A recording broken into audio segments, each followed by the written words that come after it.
പ്രിയ സ്നേഹിതരെ, നാം ഈ ദിവസങ്ങൾ ചിന്തിക്കുന്നത് നമുക്ക് ഭാരമായിട്ടുള്ള വിഷയങ്ങൾ ദൈവത്തിൻ്റെ കരങ്ങളിൽ കൊടുത്തിട്ട് നാം എന്ത് ചെയ്യണം എന്നുള്ളതിനെ കുറിച്ചാണ്. അതിൻ്റെ പ്രധാനപ്പെട്ട വിഷയങ്ങൾ നമ്മോട് പറഞ്ഞു കഴിഞ്ഞു. അതായത് ദൈവകരങ്ങൾ കൊടുക്കുമ്പോൾ നമ്മൾ ദൈവത്തെ സംശയിക്കരുത്. ദൈവം അത് ചെയ്യുവാനുള്ള കഴിവുണ്ട് എന്നൊരു ബോധ്യം നമുക്ക് ഉണ്ടാകണം. മറ്റു പല വഴികൾ തേടി പോകരുത്. ദൈവം പറയുന്നത് നമ്മൾ കേട്ടിട്ട് ദൈവം പറയുന്നത് നമ്മൾ ചെയ്യേണ്ടത് നമ്മൾ ചെയ്യുകയും ബാക്കിയുള്ളത് ദൈവം ചെയ്തുകൊള്ളും എന്ന് ഉറച്ച് വിശ്വസിച്ചു കൊണ്ടിരിക്കണം എന്നുള്ളതാണ് നാം കഴിഞ്ഞ ദിവസം ചിന്തിച്ചത്. ഇന്ന് വേറൊരു കാര്യം കൂടി ഇതിനോടൊപ്പം ചിന്തിക്കട്ടെ. ദൈവത്തിൻ്റെ കഴിവിനെ സംശയിക്കുന്നവരാണ് നമ്മളിൽ പലപ്പോഴും എൻ്റെ ജീവിതത്തിലും നടക്കുമോ, ദൈവത്തിന് അത് കഴിയുമോ, ദൈവം ചെയ്യുമോ എന്നൊക്കെ ചിന്തിച്ച അവസരങ്ങളുണ്ട്. ഇത് സർവ്വസാധാരണമാണ്. അപ്പോൾ വേറൊരാൾ വന്നിട്ട് പറയാം ഞാനത് ചെയ്തു തരാം എന്ന് പറഞ്ഞാൽ ഇത് ദൈവം അനുവദിക്കുന്നതാണോ എന്ന് ചിന്തിക്കേണ്ടത് വളരെ പ്രധാനം. അതായത് ദൈവം എന്നോട് പറയുക, നീ എൻ്റെ കയ്യിൽ തന്ന നിനക്ക് ഭാരമുള്ള ഈ വിഷയത്തിൽ നീ ഇന്ന കാര്യങ്ങൾ ചെയ്യണം എന്ന് പറഞ്ഞാൽ അത് മാത്രമേ നമുക്ക് ചെയ്യാൻ ദൈവം അനുവദിക്കുന്നുള്ളൂ. അപ്പോൾ ദൈവം നമ്മളോട് ആവശ്യപ്പെടാത്ത കാര്യങ്ങൾ നമ്മൾ ചെയ്യരുത്. ആവശ്യപ്പെടുന്നത് മാത്രം ആവശ്യപ്പെടുന്ന സമയത്ത് ആവശ്യപ്പെടുന്ന രീതിയിൽ അത് ചെയ്യണം. എങ്ങനെയാണ് ഈ ആവശ്യപ്പെടുന്നത് എന്തൊക്കെയാണെന്ന് അറിയാൻ പറ്റുക?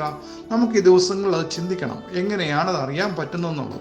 അതിനു മുമ്പായി തന്നെ മറ്റ് ചില വിഷയങ്ങൾ പറഞ്ഞിട്ട് നമുക്ക് അവിടേക്ക് വരാം. ഇന്ന് ഞാൻ പറയാൻ ആഗ്രഹിക്കുന്ന ഒരു വിഷയം, ഞാൻ പലപ്പോഴും പറഞ്ഞിട്ടുണ്ട്, ഭൂമിയിൽ എല്ലാ ജീവജന്തുക്കളെയും ദൈവം സൃഷ്ടിച്ചു, കരുതുന്നു, സൂക്ഷിക്കുന്നു, വഴി നടത്തുന്നു, പരിപാലിക്കുന്നു എന്നുള്ളത്.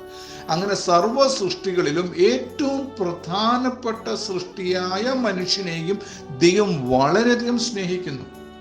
ദൈവത്തോടൊപ്പം വസിക്കുവാൻ, ദൈവം പറയുന്നത് മനസ്സിലാക്കി ചെയ്യുവാനുള്ള ബുദ്ധിയും അറിവും പക്വതയും ഒക്കെ കൊടുത്ത് സൃഷ്ടിച്ച മനുഷ്യൻ ദൈവം പറയുന്നത് ചെയ്യുന്നില്ല എങ്കിൽ അതിന് വരുന്ന പോരായ്മയ്ക്കുള്ള പരിഹാരം കാണാൻ കൂടെ ദൈവം ശ്രമിക്കാറുണ്ട്, ദൈവം ചെയ്യാറുണ്ട്. അതുകൊണ്ട് നമുക്ക് ദൈവം പറയുന്നതിനും ആവശ്യപ്പെടുന്നതിനും വ്യത്യസ്തമായി ചെയ്യാനുള്ള ആഗ്രഹം ഉണ്ടാകരുത്.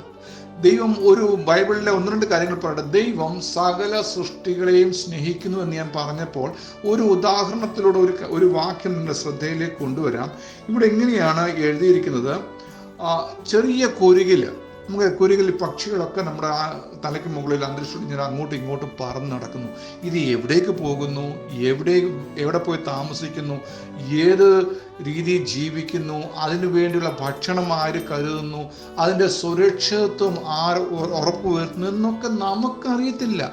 പക്ഷേ ദൈവം പറയുന്നു, നിങ്ങൾ കരുതുന്ന വളരെ നിസ്സാര പക്ഷിയായ കുരുകിലിനെ പോലും ദൈവത്തിന് വളരെ കരുതലുണ്ട്.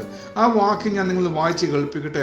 ഒരു കാശിന് ഇങ്ങനെ എഴുതിയിരിക്കുന്നു, 2 കുരുകിലിനെ വിൽക്കുന്നില്ലയോ, അവയിൽ ഒന്നുപോലും നിങ്ങളുടെ ദൈവം സമ്മതിക്കാതെ നിലത്ത് വീഴുകയില്ല എന്ന് എഴുതിയിരിക്കുന്നു. അത് കഴിഞ്ഞ് പറയുകയാണ്, എന്നാൽ നിങ്ങളുടെ തലയിലെ രോമവും എല്ലാം എണ്ണപ്പെട്ടിരിക്കുന്നു. തുടർന്ന് ഇങ്ങനെയാണ് എഴുതിയിരിക്കുന്നത്, ആകയാൽ ഭയപ്പെടേണ്ട, ഏറിയ കുരുകിലിനേക്കാളും നിങ്ങൾ വിശേഷതയുള്ളവരല്ലോ എന്ന് എഴുതിയിരിക്കുന്നു. അപ്പോൾ പക്ഷികളെയും മൃഗങ്ങളെയും ഒക്കെയും ദൈവത്തിൻ്റെ നിയന്ത്രണത്തിൽ ദൈവം നിയന്ത്രിക്കുകയും നടത്തുകയും ചെയ്യുമ്പോൾ മനുഷ്യർക്ക് കിട്ടിയിരിക്കുന്ന ഒരു പ്രധാനപ്പെട്ട ഒരു ഗുണവിശേഷം മറ്റ് ജീവികളെക്കാളും ഉള്ളത് എന്തെന്ന് വെച്ചാൽ ചിന്തിക്കുവാനും തീരുമാനിക്കുവാനും ഭവിഷ്യത്തുകളെ കണ്ടെത്തുവാനും ഒക്കെയുള്ള കഴിവ് ദൈവം മനുഷ്യന് കൊടുത്തിട്ടുണ്ട്.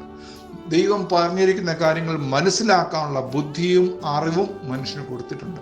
അപ്പം ഇങ്ങനെയൊക്കെയുള്ള വിശേഷതകളുള്ള മനുഷ്യൻ തിരിച്ചറിയേണ്ടത്, ഒരു കുരുകില് വളരെ ചെറിയ തുച്ഛമായ വിലയുള്ള ഒരു കുരുകിലിനെ പോലും ദൈവം കരുതുന്നു.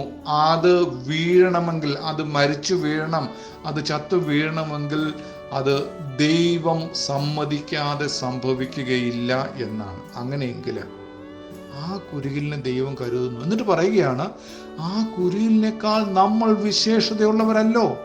അപ്പോൾ വിശേഷത ഏറിയ സൃഷ്ടിയെ, ജീവിയെ ദൈവം വിശേഷമായി കരുതുന്നു എന്നുള്ളതാണ്. ഇനി അതിനൊരു ഉദാഹരണം കൂടെ പറയാൻ, നിങ്ങളുടെ തലയിലെ രോമങ്ങളെ പോലും ദൈവം എണ്ണി തിട്ടപ്പെടുത്തിയിരിക്കുന്നു എന്ന് പറഞ്ഞാൽ അതിൻ്റെ അർത്ഥം നമ്മുടെ ഓരോ കോശങ്ങളെയും ഒരു രോമത്തെയും ദൈവം അറിയും. ദൈവം അറിയാതെ അത് വീഴുകയില്ല എന്നാണ് അതിൻ്റെ അർത്ഥം. അപ്പോൾ നമുക്ക് ദൈവത്തിൻ്റെ കഴിവിനെ സംശയിക്കേണ്ട കാര്യമില്ല.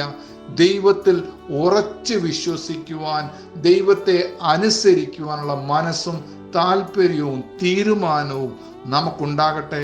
ദൈവം നമ്മെ സഹായിക്കട്ടെ.